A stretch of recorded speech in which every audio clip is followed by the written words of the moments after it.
Um, we're going to start soon. Good morning, everyone. We're going to start our online panel discussion today.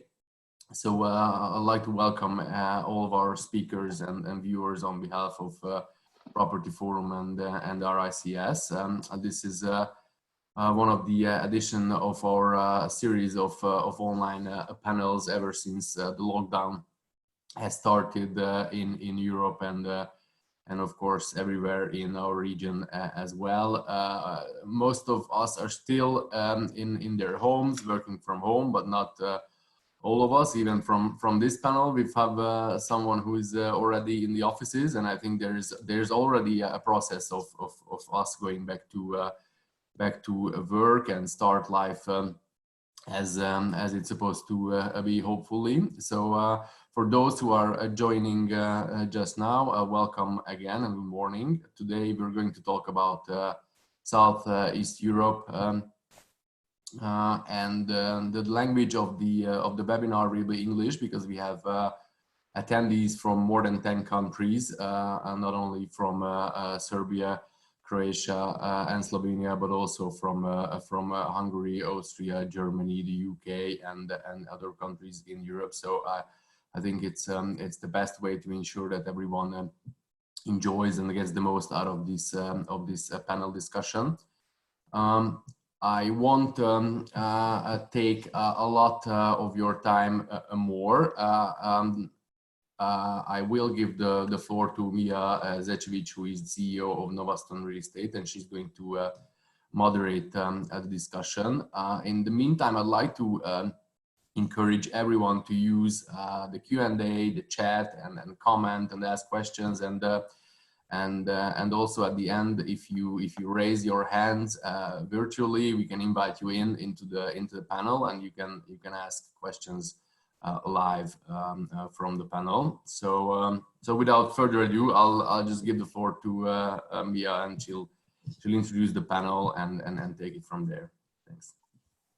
Thank you, Filip. Good morning, everybody. I'd like just to say that I hope everybody is still safe and will be back to work soon.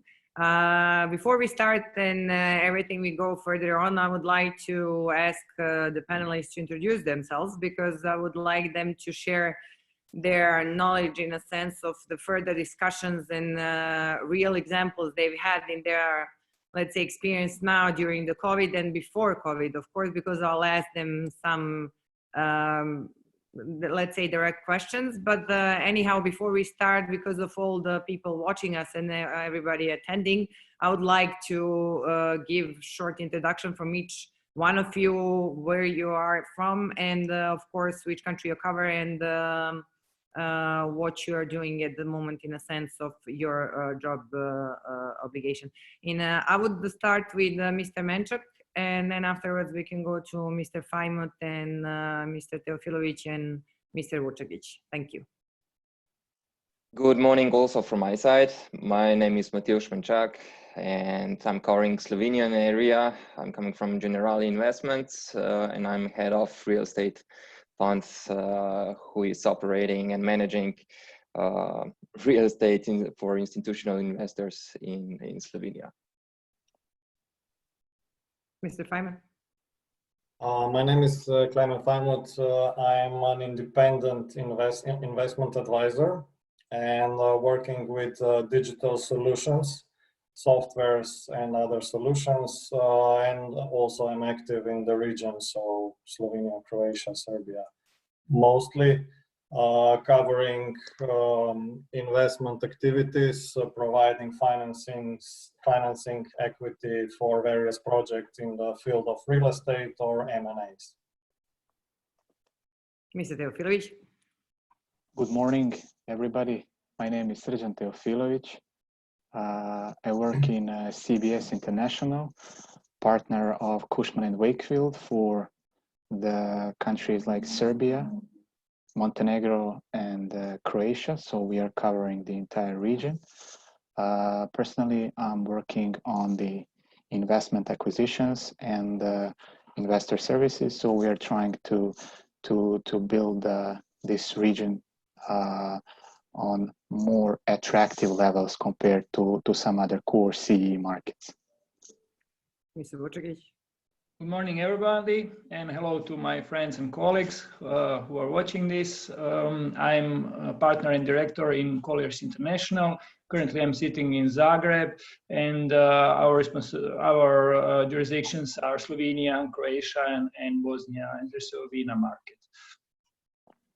Okay, before we start, I would like to thank all the panelists because I'm very glad we have all these speakers and panelists with us in a sense of them having 15 plus years of experience in asset management and real estate, and in general, then we can cover all the topics from all the sides of and all stakeholders in order to understand what's going on and in order to try to predict something. But before we start, I would like to also point out that I would like for more panelists and speakers to give their own personal opinion based on the questions I'll raise, because of course we've been into the topic for 2 months already regarding COVID and all the consequences we have regarding the mentioned pandemic.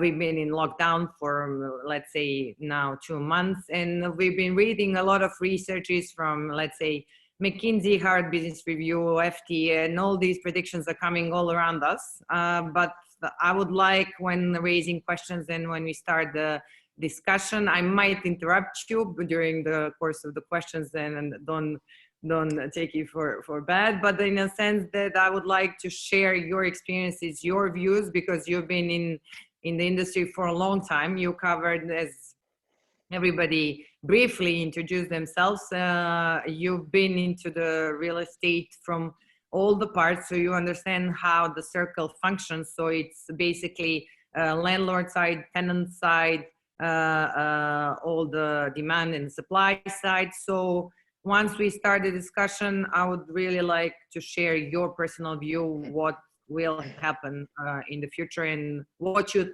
think, how we can prevent, and whether it's going to be such a huge leap and change. Everybody is talking about let's say what's going to happen after COVID, and whether we're going to have a U-shape, V-shape recovery, L-shape, and all other shapes. So I would like to cover, let's say, what's your view, what's going on with the industry, especially now real estate, because all the industries are hit, of course, globally and then locally. We cover SEE region and Balkan region. We read all the time about what's going on in US and China and whether it's connected to us so much. But let's start to see how COVID-19 affected the property market in our region. And I would also like to start with Mr. Mencak as we start in introduction. What's Mr. Mencak, and what you think what's going to happen in Slovenia, exactly what's going on in Slovenia now? Thank you, Mia. Well, one thing is certain, and this is that nothing is certain. I mean, everything right now, all of the, let's say, like you already mentioned it, we have enormous amount of research, enormous amount of prediction, and we have scenarios who are saying that there will be end of the world where GDP will drop for 20% almost. And then we have also scenarios who are telling us that, of course, we will have some minor drop of GDP, but at the end of the year, everything will be fine, right? That we will catch up with all the production and the party will go on. Slovenia right now, it was very interesting how all the things developed from the beginning on. So we had from 16th of March, we have a lockdown. All the stores, hotels, all the operations, they were canceled. We need to lock down all our properties, except offices, of course, but also there, people were staying home and they did home office. And at the beginning, we had a conversation with our tenants where feedback was something in direction like, we can't pay you, we don't want to pay you, we don't even want to cover any kind of operational costs.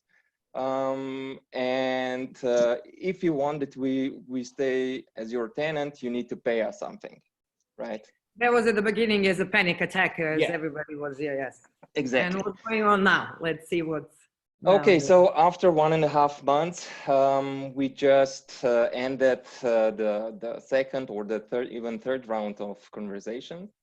And now we have something like, okay, we do know that, you as a landlord, you cannot bear all the costs and take all the risks. We are willing to pay you, let's say, some parts of the rent, or even the whole amount of March and April rent. But nonetheless, we would like to have you as a landlord, some kind of support from you, that also, because of the future is not very certain, and we don't know how the future will be.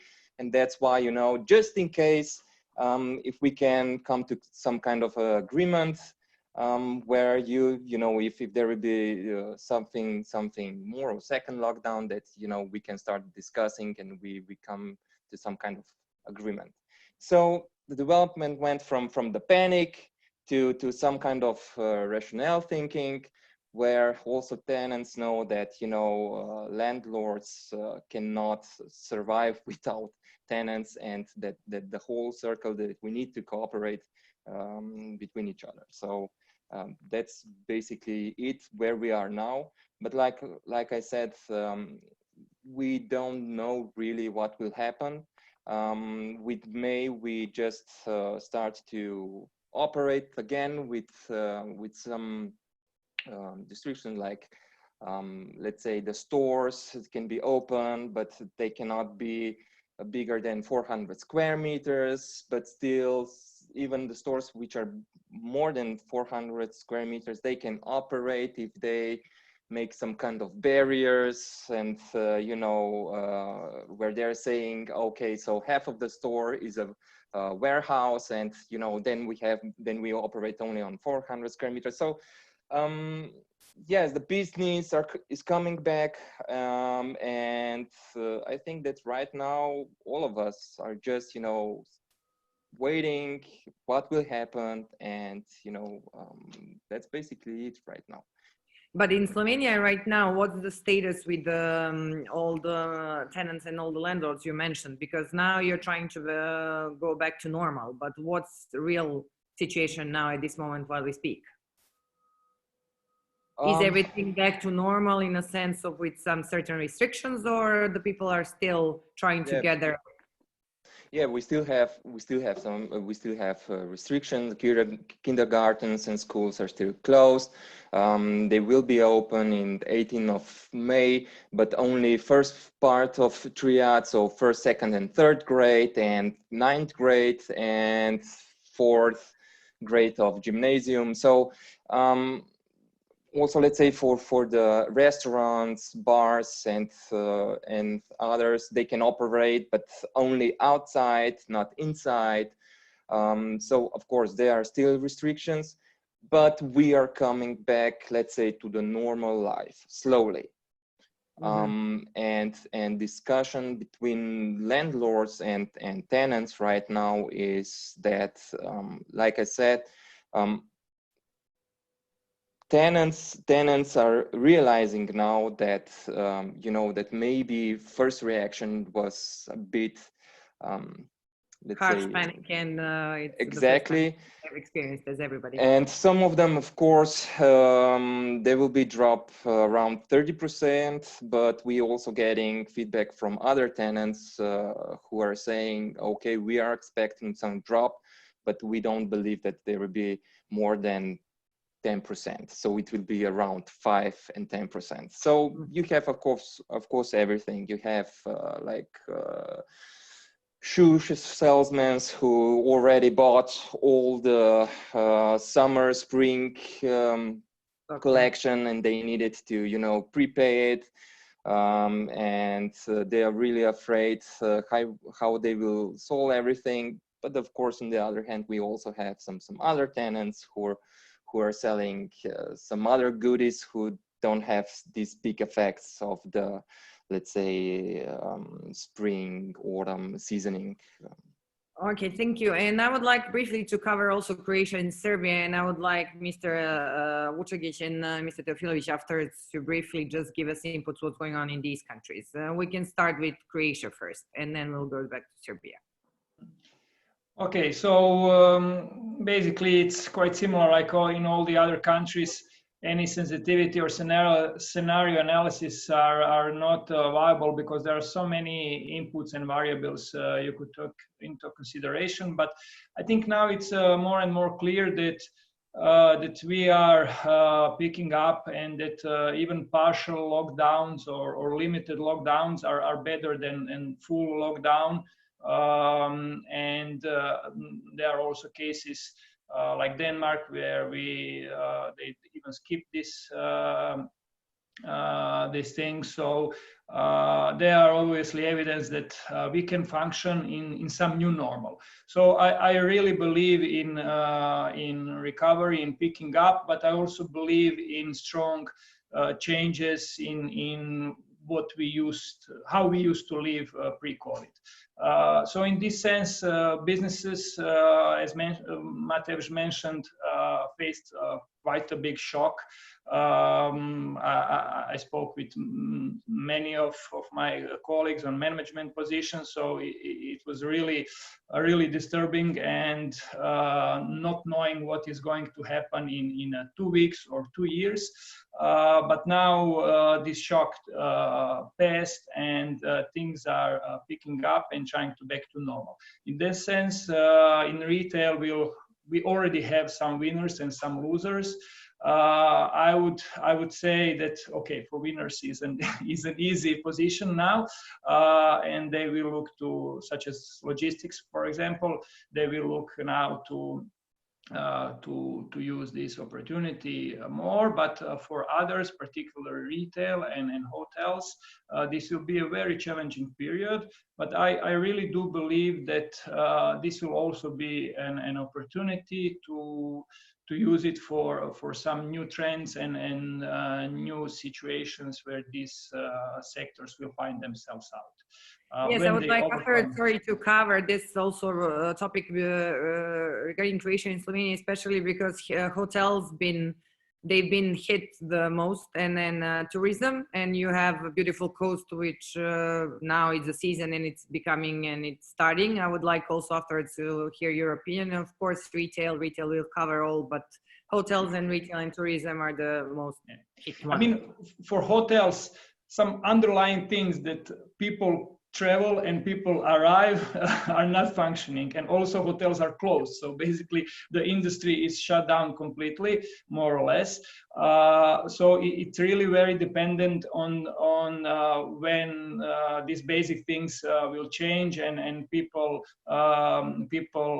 moving in and out from countries and traveling will come to place. Yes, this is the thing, to hear your opinion, to see what's your prediction regarding these industries, because they're there for this year, they're definitely losing time and that. So. For this year, I think the season, at least in volumes we used to know it, is lost. I think it will be good to look at China, what happened there, seeing that ADRs stayed the same or more or less in comparison to pre-COVID, but occupancy, which was 0 to 10%, pick up to some 30%. However, China is a very strong domestic market, and the traveling inside the country is now available. So here in Europe, I think we will have more challenges because each country will have their own bans. So I believe that some of the tourists will arrive, but we'll see. It's really hard to predict. I think the season is lost for this year, definitely. And in the future, I would better say when hotels will adapt to new operations, There are so many questions, spa and wellness, whether we will have Swedish table anymore, on big breakfast. Will there be only a room service for eat and drink, or you will be able to come to a restaurant or to a bar? How many people can be in a hotel? What about the Congress tourism? So many questions, and not just questions, but I think changes and adaptations that will have to be put in place for all hotels. And for tourism in Croatia, particularly resort tourism, which is a characteristic part of our hotel industry because of the coastline, will face, I think, hardest hit than, for example, city hotels, which will pick up, I would say, first because of the business. There will be some business travels and they will come first. City traveling also and city tourism will be there, but resorts, because of the seasonality, so you basically have 2 or 3 months in a year to exploit it. Now we will probably lose at least part of that period.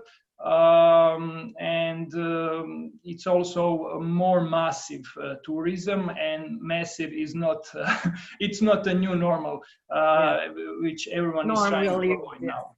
Yeah. And what to just cover in finance Croatia? What's the status now in Croatia? Are you still in lockdown, state of emergency, working from home? What's in general happening? Not particularly only with you from Colliers, but in general, what's the As a country, the measures are there are less and less restrictions. So basically, even cafes will open on next Monday, probably only on the outside, on the terraces. But however, things are picking up.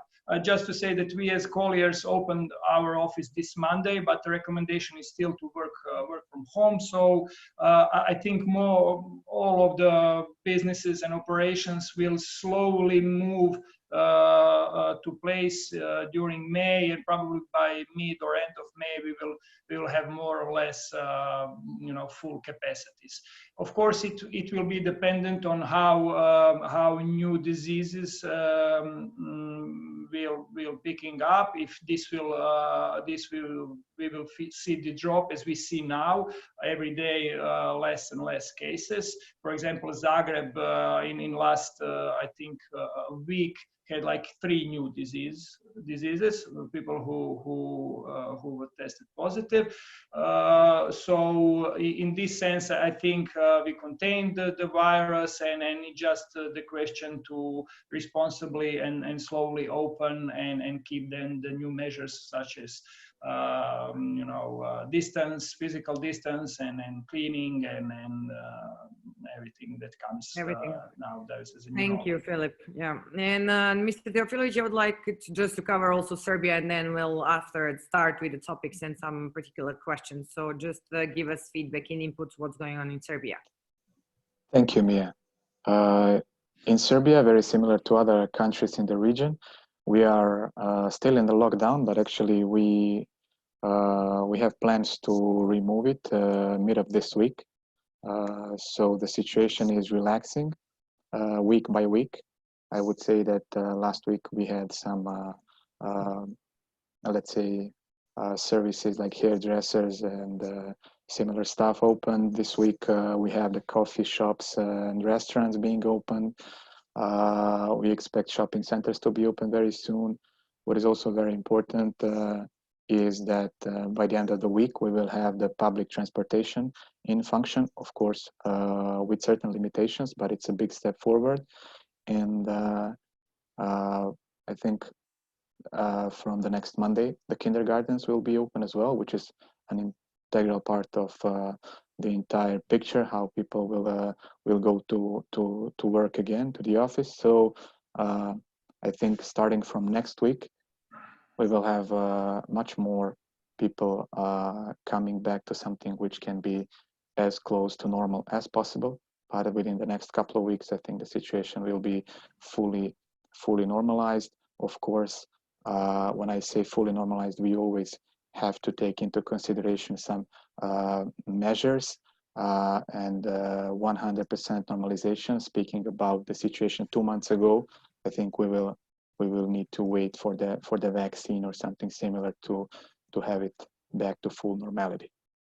And give us feedback what's going on based on real estate industry, offices, retail, logistics, and in Serbia it's a bit different than in other countries because we didn't have a complete lockdown and we didn't have a complete closure of the shops and retail industry as all other countries had.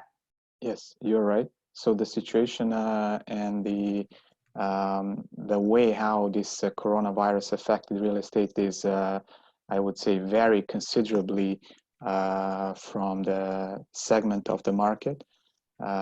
So I would say that, like Filip also mentioned, I would say the hospitality business in general was the most severely hit segment, being fully closed and could not operate. On the other hand, retail, we had different situations. So the shopping centers, they could only operate with the supermarkets.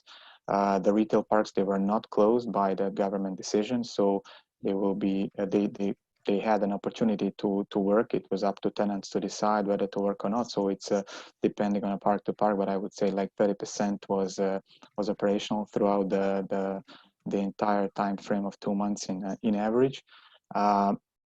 On the other hand, logistics business, I don't think that most of them had any kind of negative impact or reduced activity. Offices, it's I would say very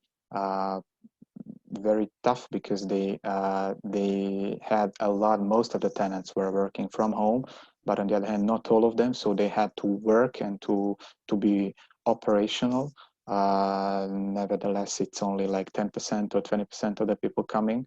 But I would say that on the operation side, they were fully operational and working throughout the entire this COVID crisis.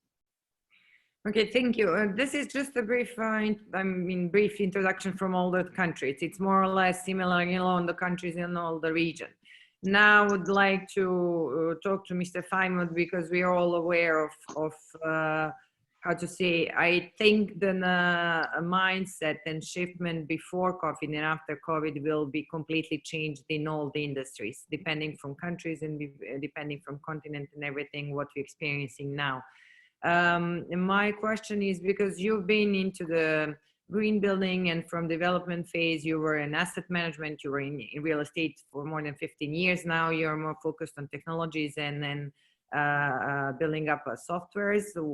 And this is the perfect situation, basically how we saw during COVID that everything is possible and work from home is possible. My question to you is, because now we adapted to completely new situation, new atmosphere, new, let's say, state of mind comparing to the history we had.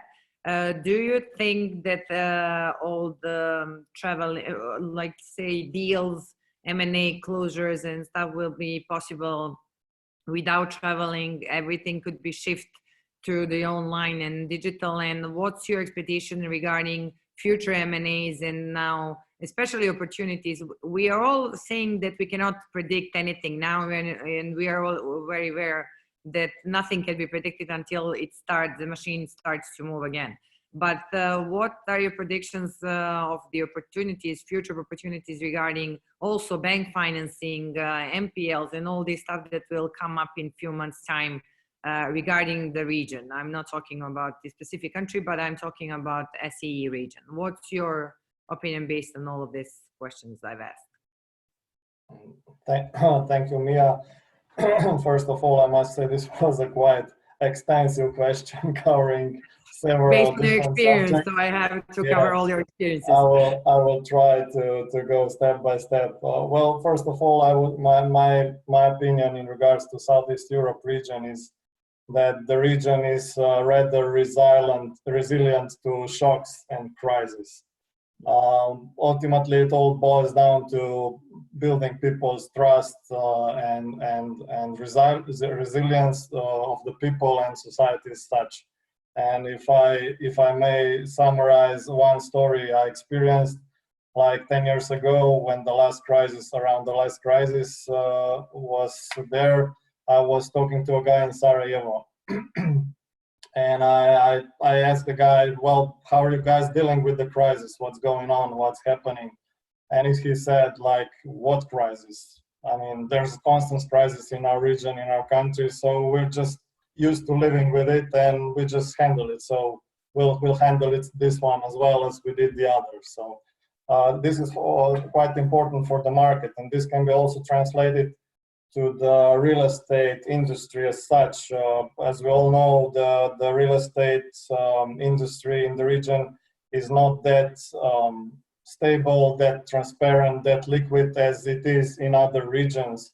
So therefore also the crisis and the shocks are not that intensive. So people really bounce back much quicker. So I would go for the V curve for this region. That's my opinion. So people get back to normal much faster than maybe in other regions.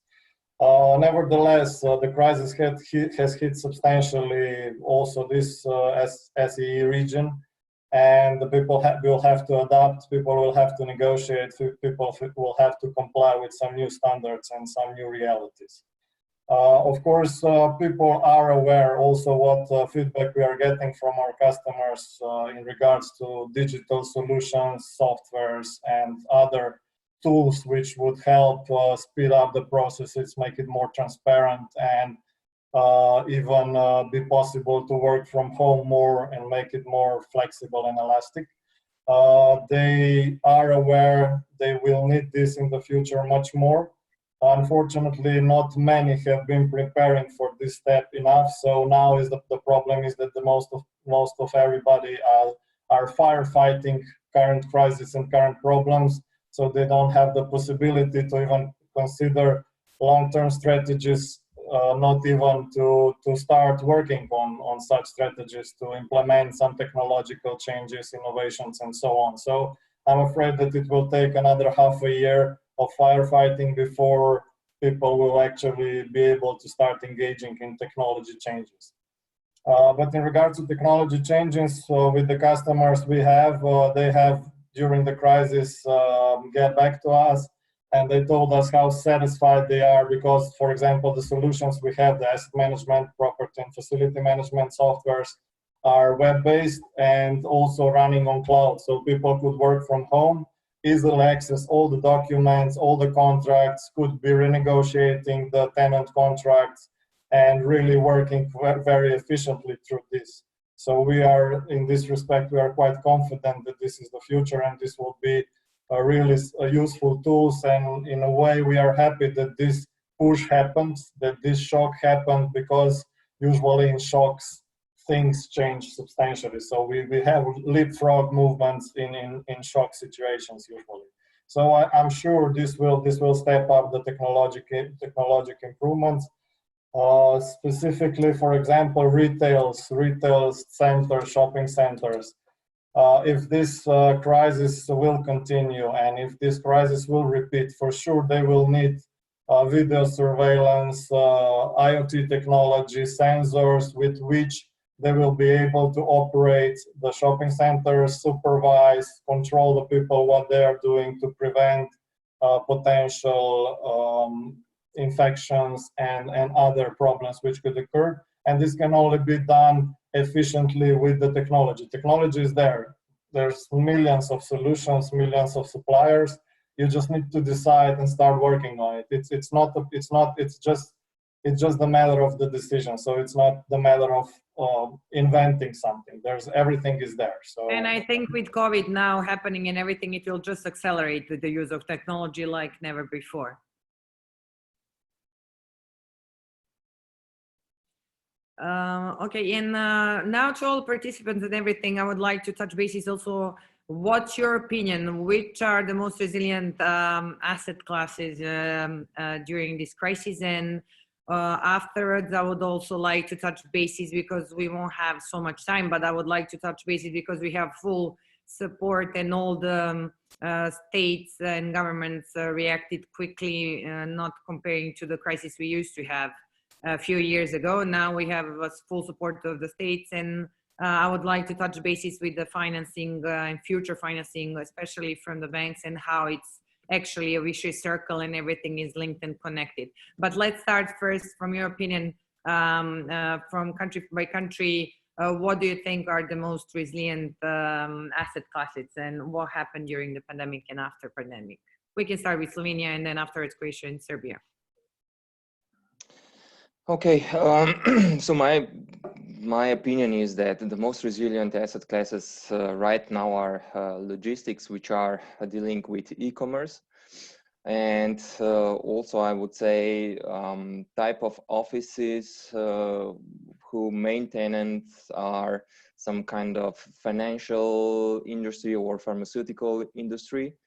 So those two asset class, I would say, that are the most resilient because they still generating cash flow. Drop is not so big that you know they couldn't pay or they can't pay any rent. So I think that those kind of businesses are now let's say winners, and of course like Filip and also others said before, the biggest hit was taken from the hospitality and of course okay, retail. and because we haven't touched, probably it's a similar situation in all the countries, but we haven't touched at all the residential market, and also we had a unbelievable boom in the residential market, especially in Serbia, and Srdjan will cover this part, but what's the situation in Slovenia with the resi? The residential market right now, I would say Slovenian market is a bit specific one, and right now I would say that we have a small advantage in comparison to Zagreb or even Belgrade, because there were no developments at all. I mean, they started like half a year or maybe even 1 year ago. But there is in Slovenian market, especially in Ljubljana, there is a big lack of residential properties. So we are still, you know, waiting that all this period of investment into residential market is finalized. And I mean, it's hard to say how much will prices fall down regarding the residentials. Because of this lack of development in the past. We will have to see, we'll have to wait. Right now, I don't know, I wouldn't say that this is an indicator, but if you have a look on online salesmen online of the residential, the prices are still at the same level, right? What will happen in the future? I don't know. Some of them, they also bought flats and houses for Airbnb. Of course, now this tourism is going down. I don't know, maybe they will need to fire sale, and that's why they will drop the prices. But this is all speculations. It's really hard to predict because the market was in lockdown and it was not working at all. Yes, if I can jump in, Mia, yes. In regards to Slovenia Resi, I believe it will be quite resilient because there's, as Matevz mentioned, there's been a very high demand and very low supply. So the prices went really high, and I believe even after this crisis, they will not go down much because there's still so much demand over supply. And there's been residential construction activity going on even during the crisis.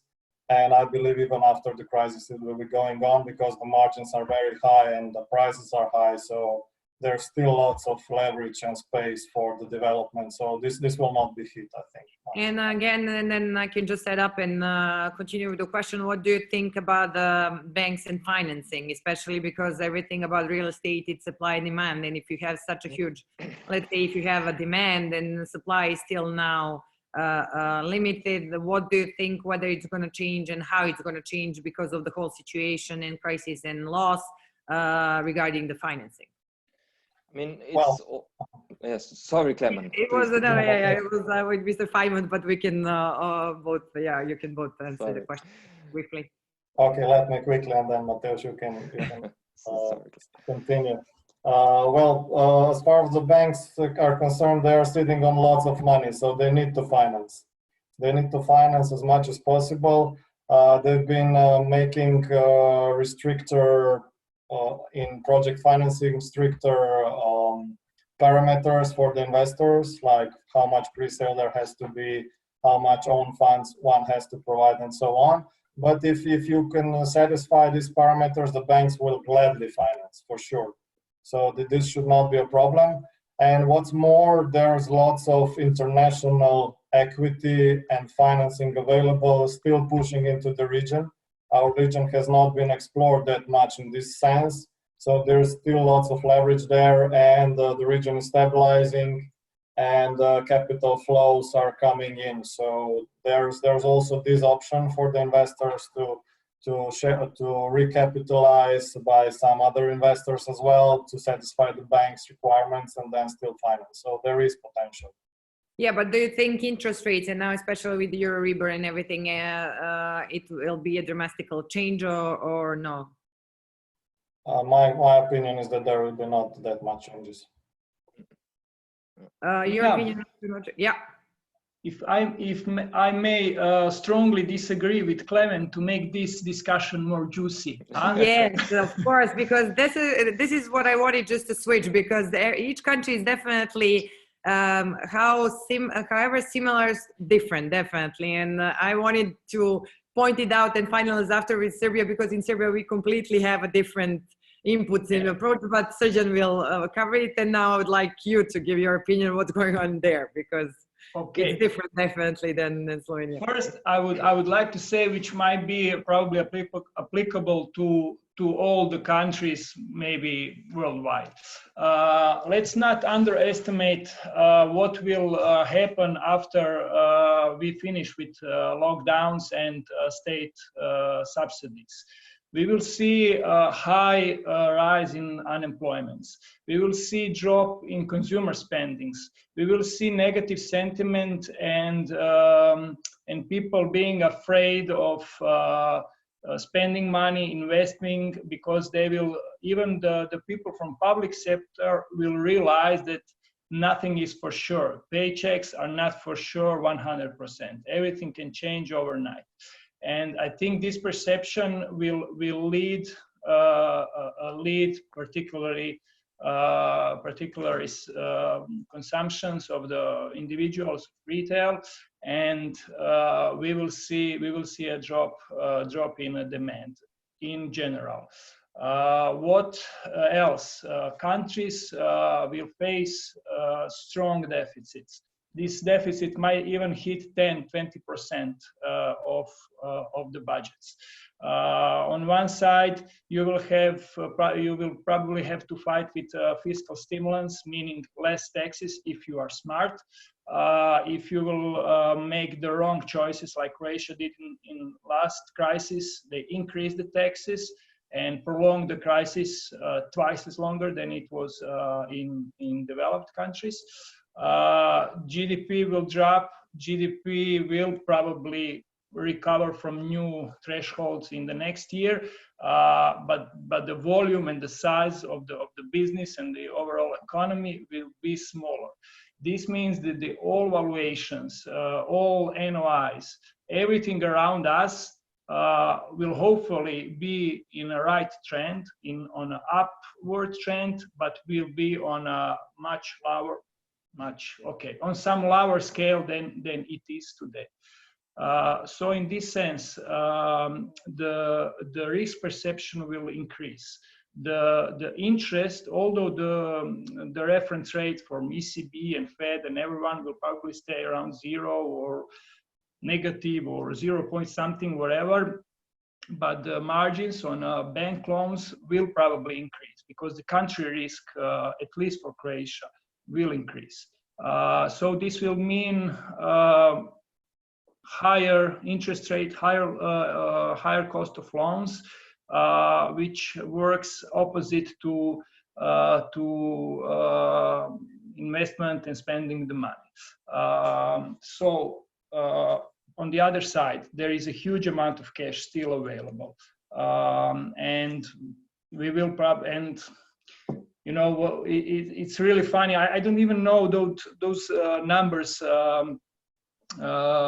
because billion dollars is something which is now normal, but countries are filling in now thousands of billions. I don't even know what is the number. So they're pumping up with cash, with quantitative easing, and we'll see the money on the market.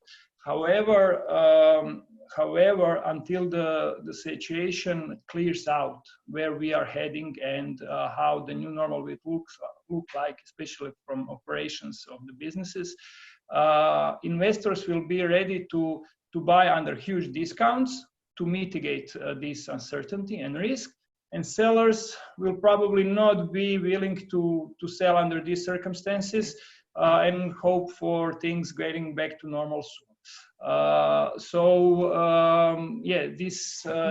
Different opinion, different countries, and I think it's definitely country by country overview. Sure. And definitely the size of the country, whether they're in EU or no, it's again, we'll see what's going to happen. But I think Slovenia, Croatia, Serbia, Bulgaria, and Romania, each country will have a different approach and definitely different scenario regarding the financing and everything. I just wanted to have, and I'm glad that you jumped in, opinion from each country. And Srdjan can cover also the Serbian market, what's going on now, because we had a huge boom in every sense of real estate in every segment, so especially residential. And I see a lot of questions regarding residential. Slovenia and then both Klemen and Matevz covered residential. Filip also mentioned about the financing and everything, but residential, it's not, and it wasn't so much into booming and in demand as it was in Serbia. So because we had, I don't know, like 400,000 square meters in pipeline of residential in Serbia, I would also like Srdjan to cover all the topics that these two covered. So Srdjan, please go ahead.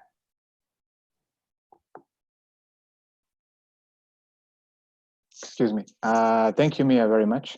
It's been a lot of questions, a lot of topics raised in the past couple of minutes. First of all, I would like just briefly to agree with Matevz what he said. I also share his view about those asset classes that would be the most resilient ones, the logistics one, and some of the office buildings.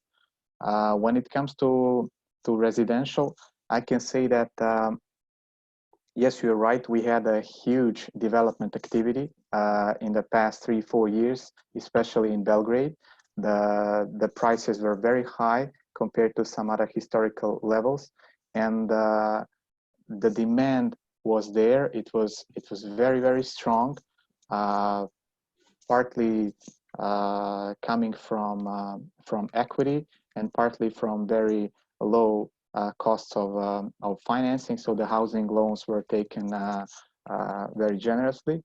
The situation in the residential market, I would say, is we would need to wait a little bit more to see the final impact. We in CBS, we have a big residential team. We are exclusively representing 5 large-scale residential projects, and we see that there is a growing interest from potential buyers, even coming to the sales houses, which was not the case like a month ago in the heart of this crisis.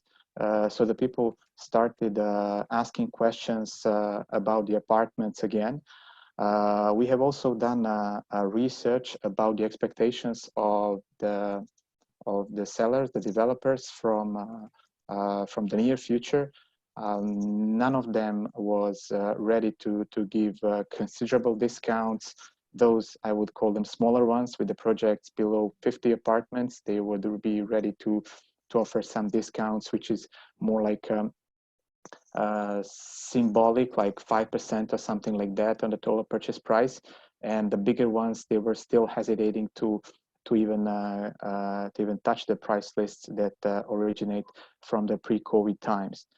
What is also very important is to make distinction between the demand itself. So we have, especially in Belgrade, the demand was composed by those who are looking for their, let's call it a basic necessity, so a place to live.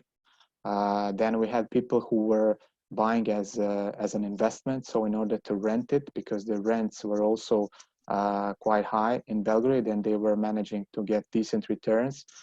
And finally, we had those who were buying more on a speculative basis, just in order to resell it in the future at higher prices.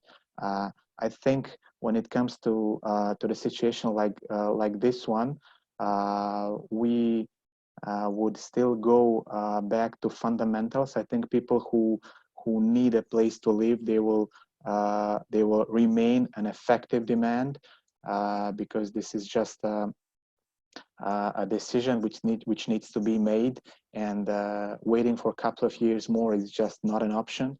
Whereas I think we will have those people which were on the third group buying speculatively. I think this group of demand will not be present, especially not in this year or in the short term. But do you think the first group demand will manage to cover all the other two you mentioned? Because the supply we had and the booming season, and not the season, but let's say the booming season of the square meters we had, whether it's going to be covered by the demand, only what you mentioned for the first class.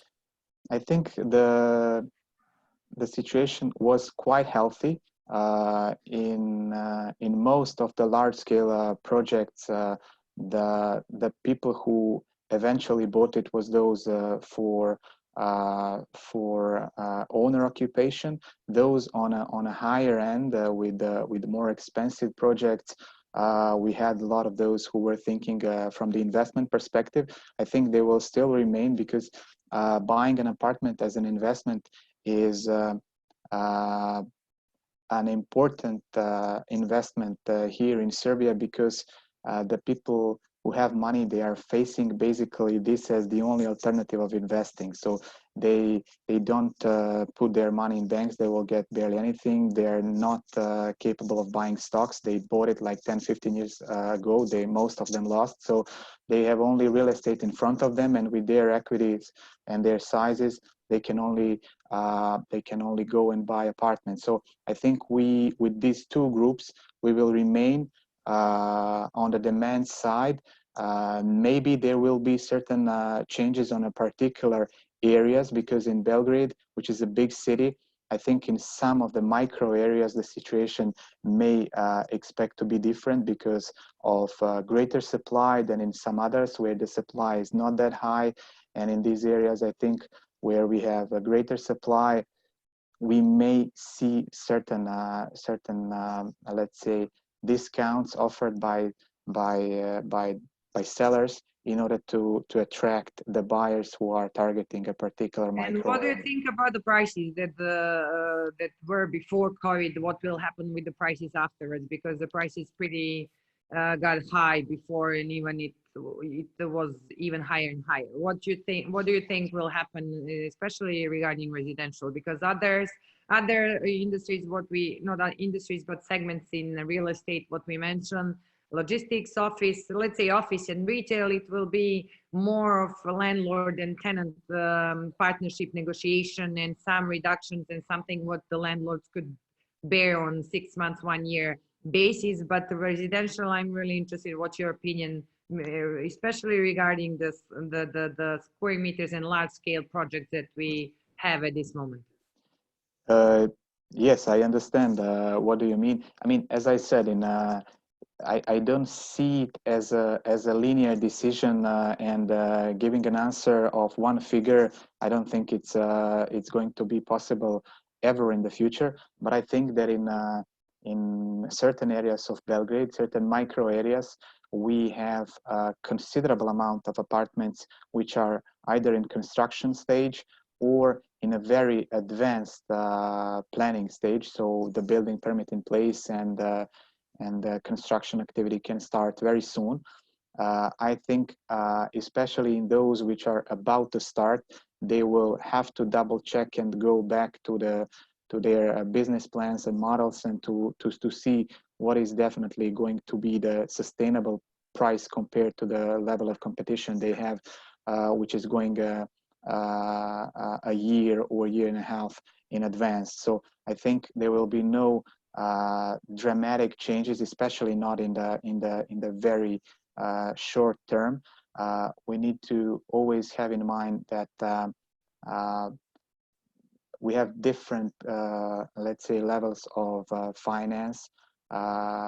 If we are speaking about the large scale projects, they are mainly accounting on project financing, whereas smaller projects, they are accounting on pre-sale. So those which are using pre-sale proceeds to finance their activity, there might be, let's say, some discounts offered to buyers in a shorter term, whereas those in project finance, I don't expect it to happen so quickly. And I would also use the opportunity to touch the financing, which was also the topic before. Yes. I think I would agree with Klemen that banks are very liquid. I think they the situation with cheap money that we had in the past couple of years, this is something that in my personal view would remain. What is also my personal view is that the banks will just become a bit more cautious about the projects and will most probably be, let's say, prone to working with those clients and developers that they know from before. They have better track records and they are building on proven locations. Those who may suffer are those who don't have these kind of track records, or their projects are in a little bit, let's say, less proven destinations. And finally, what is also going to be an important point when it comes to the financing is the valuation, because we need to take into consideration that they will use the valuations as a basis for the LTV ratio. So it will affect also their availability to finance, the levels they can finance, and stuff like that. So I think it's a let's say a lot of uncertainty which the valuation people, the valuers are facing for the moment. So it's a very interconnected activity for the moment. Yes, everything is linked. And the last question, because we don't have so much time for the panelists, because we are talking about the cheap money and we are talking about a lot of money now present, and also we have a lot of let's say various investment funds present in the region. If you put yourself in the shoes of the opportunistic investment funds and let's say you're looking now for the opportunity, because not all the segments will survive and not all the segments will be the superstars as they used to be before the crisis. I would like to ask each from the panelists, what would be your target and what would you do and how would you actually look at the opportunity in what time frame period, and what would be your primary target as from the investor side? Let's start with Slovenia again, with the Klemen and Matevz. With the only true investor here. Mia. Yes, now it's your turn, I guess. Yes, you can, Matevz, and then we can go to Klemen. Yeah. This is your part, the most important thing. Where you? It's very interesting questions. I think the first thing is that it depends how kind of investors you are, right? If you are long-term investor, then I would bet my money on... Sorry, let's talk about mid-term, long-term. We won't talk about short-term investor. Mid-term, yeah. Long-term investor. Mid-term, I would say retail, and long-term hospitality, maybe. Mm-hmm. Because hospitality right now, I think that, you know, there will be some fire sales. The companies were not, some of them were not in good shape. With this crisis right now, their problems just went down or really deep. So I think that we will see some kind of greater drops in the hospitality area. Midterm retail, why? Because also right now investors are a bit skeptic. When you say retail, more shopping centers or retail parks? Retail parks. What we have retail park, and we see a very big advantage right now in comparison to shopping centers. Retail park can be open or are open. Almost all the shops in our retail park are now open. In shopping center, all the stores are closed, potentially. I was just yesterday, I went to one shopping center here nearby me, and except of Spar, everything else was closed. Yeah, understood. Okay, thank you. Klemen, what's your opinion?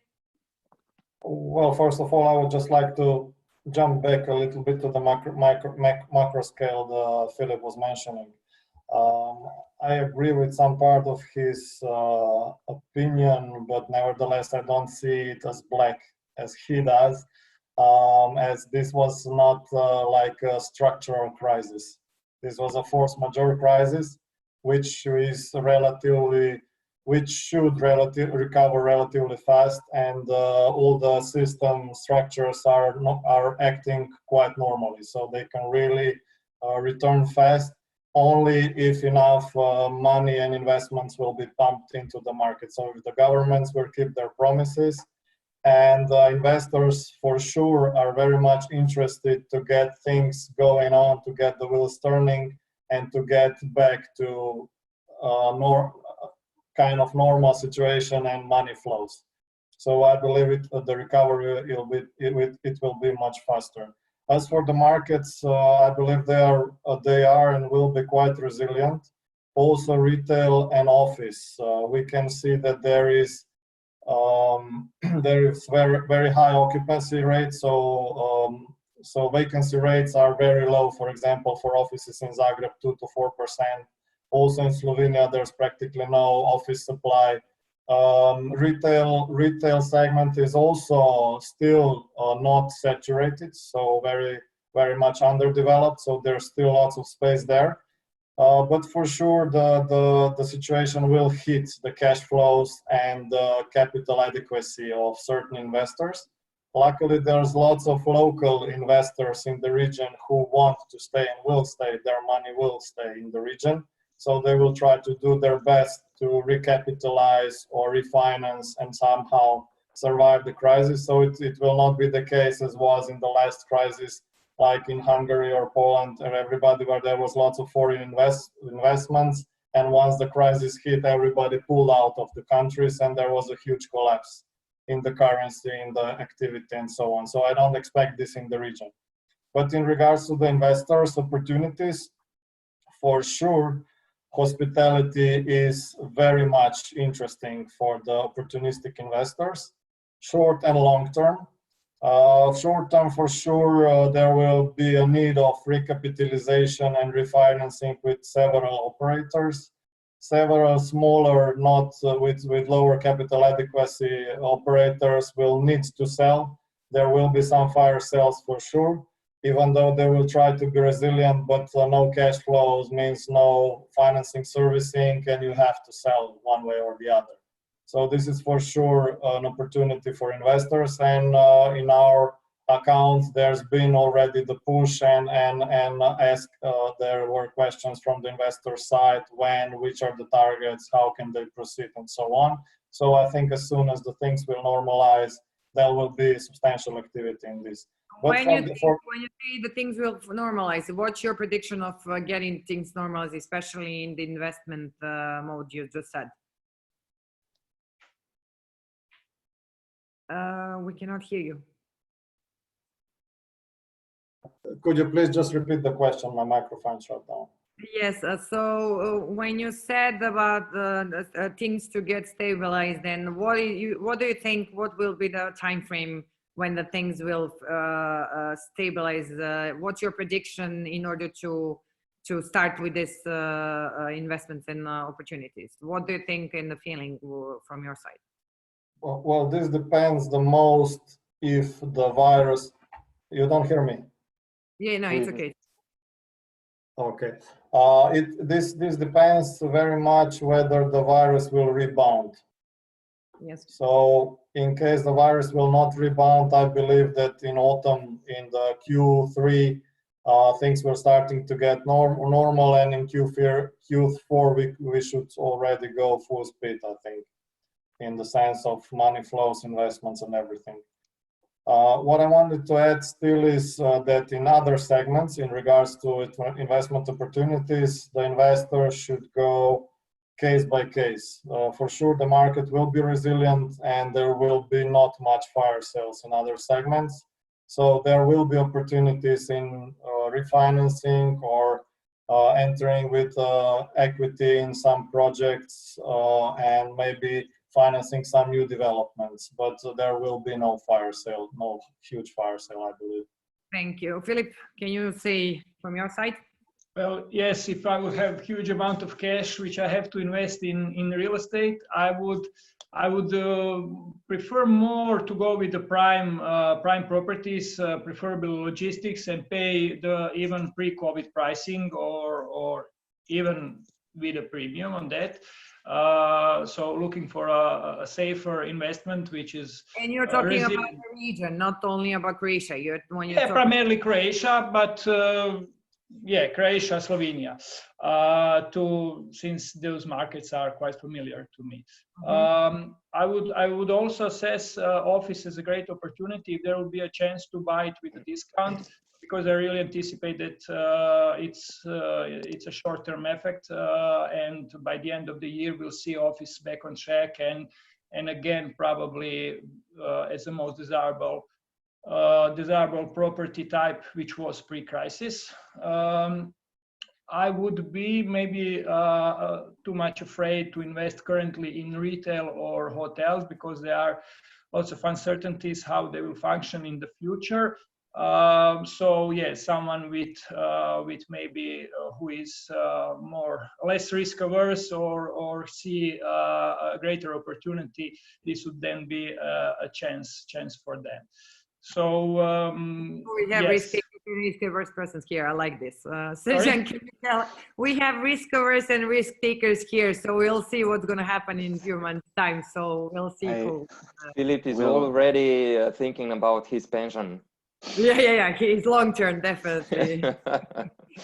I personally think that you should always look investment as a long-term, because you never know if you are looking at the short-term what can happen in that time period, and you stack up with your investment for a longer period that you would like to. So in terms of ability, you can never say what will happen with us. When something like this happen, it's like a World War III, but in a chemical sense. So you might be here tomorrow, you might not be. So short term. Don't be so pessimistic. We already had that guy who was so pessimistic. No, I'm kidding. So yeah, definitely. Questions before. Yes. Sorry for interruption. Srdjan, from your side, just to finish up. Yes, I would personally. I like the situation in the office market. I mean, it's been a while since we have a very positive situation in the office market in Belgrade. It's very stable for a long time. We don't have some kind of a huge speculative developments which would potentially affect the pricing, the rents, at least not in the short run. Then I'm very positive about let's say one of the main drivers are these professional services on the demand side, which are relying on a skilled, trained, and unfortunately cheap workforce, which I think will remain here as a big advantage on a longer run. So having all this in mind, I would go with offices. If, of course, there is an opportunity of some kind of a fire sale, and what the other guys were mentioning, I would also, of course, consider it. And if I was an opportunistic kind of a guy, I would go for it. But of course, we need to make distinction, because hospitality, for instance, is a different topic in Croatia, and partly in Slovenia. You have this kind of leisure tourism, which is not the case with Belgrade, where you have only, and in Serbia in general, we do have maybe spas and stuff like that, some mountain resorts, but not on that scale. So I think there must be a very good opportunity to step in. Now, Sining Churos, I think we are running out of time. Okay, yeah. Yeah, slowly. Just yeah. I mean, if I just wanted to sort of ask our viewers if they want to join for a live question, you can do that by raising your hand virtually. There's a button for that.